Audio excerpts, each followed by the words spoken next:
that aging is fatal. But you look at the data and you find nobody really dies of old age. They die of diseases that accompany old age, which are largely preventable. Everybody believes that aging is irreversible. Now, that's also a misconception, because if you remove toxins from your body, if you learn to get the stress out of your life through meditation, if you change your environment, and if you undergo certain procedures like increase antioxidants in your diet, you can actually reverse the biological markers of aging. Like your hormone levels will reverse. There's a sex steroid called dehydroepiandrosterone sulfate.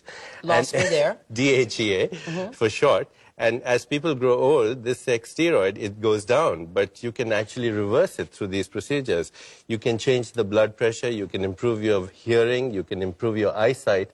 In short, all the things that we think go with the aging process are reversible. Most people think aging is normal, but what's normal?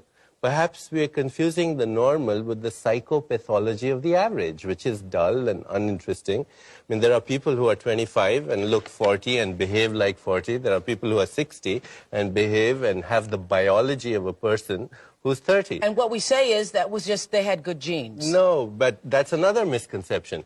We think that aging has a genetic component.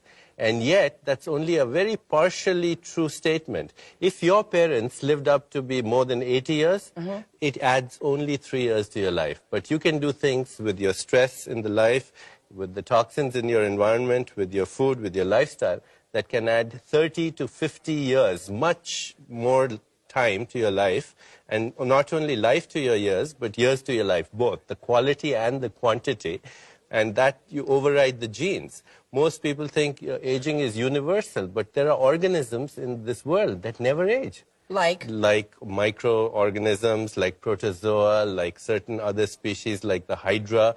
They keep up their metabolism in such a way that their catabolism... I know, but they're not human beings. But listen, they're part of nature. What it means is that in nature there are mechanisms and we have a biological clock that can respond to mechanisms. We are the only species, as we said earlier, who's aware of this, so we can change it. Right, because we're the only species that knows we're aging when we're aging. That's right, and to know that, you have a feedback loop of information. You can use that to influence the whole process. Right, that's why people say you're only old as you think, because it's that whole 40 thing. Absolutely. I'm going to be 40 and people are already asking me, how are you going to feel? Right, exactly. And when, in fact, now science tells us that our biological potential is at least, and I don't even buy that, I think it's much more, but current prevailing scientific wisdom says our biological potential is 130 years, which means till you're 70, you don't even begin middle age. This is the best time of your youth. Yes!